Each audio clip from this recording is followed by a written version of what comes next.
Imana baheza kire kandi bikiremba sinovugira benshi ko abikire ko bari hano umuntu yabaye batatu none hasigaye bangahe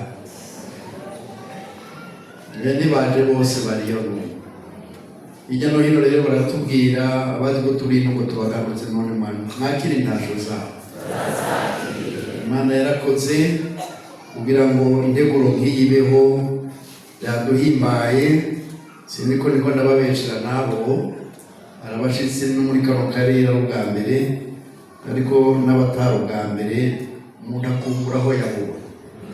twari tunezerewe rero ubwo twaranatomboye dushika mu gihe uyu muvyeyi wa hano nawe yashitse mwarimu make iminsi mumukumbuye tugirira umunsi mukuru hamwe kumubona ari hagati yacu nuko rero turanezerewe mu ndirimbo n'amajambo y'Imana tumaze kubwirwa tumenye aho turi kandi igiriho itubona gute Imana nidufashe umwama duhezagirika turabona ku mwanya ari muremure usome Abikorinto wa mbere igice ca mbere Jete Paulo yandikiye Abikorinto mu gice ca mbere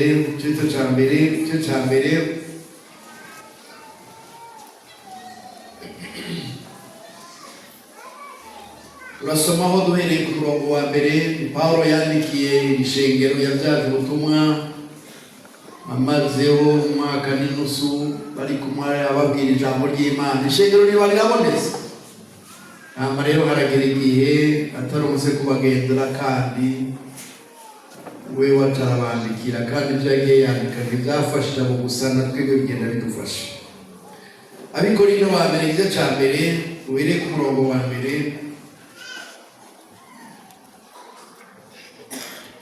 navuga ngo jewe Paulo nahamagariwe kuba intumwa ya Yesu Kristo uko Imana yagombye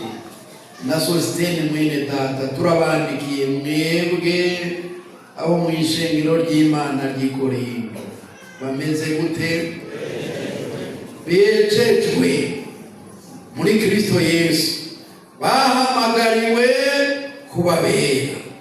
hamwe na bose bambariza ahantu bose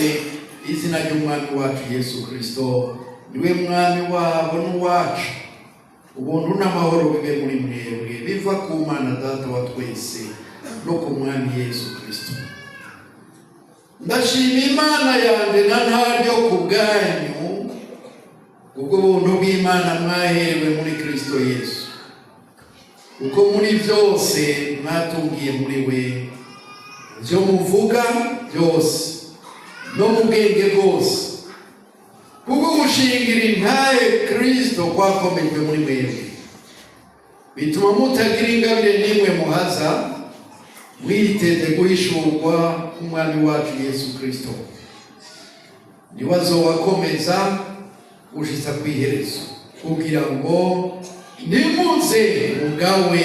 kuri wa munsi umwami wacu Yesu Kristo. Imana niyo kwizerwa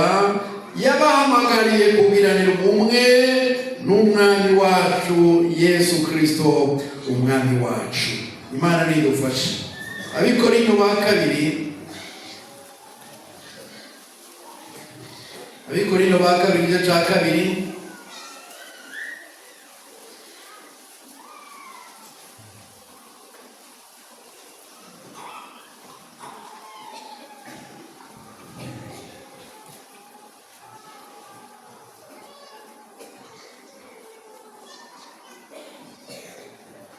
murongo wa 14 kabiri ka 14 ariko Imana ishimwe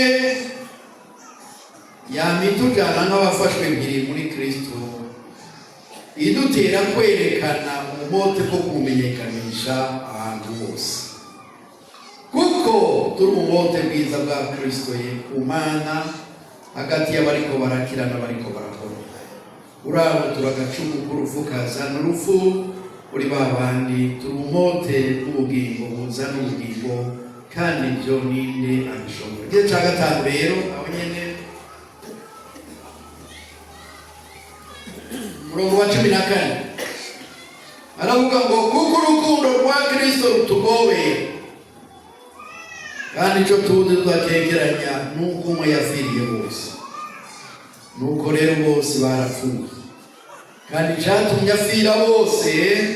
kwari ukugira ngo abariho babeho batacinezereza ariko babeho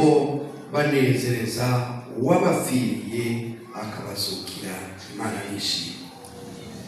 Ni imirongo nongera kuri ruhande kumva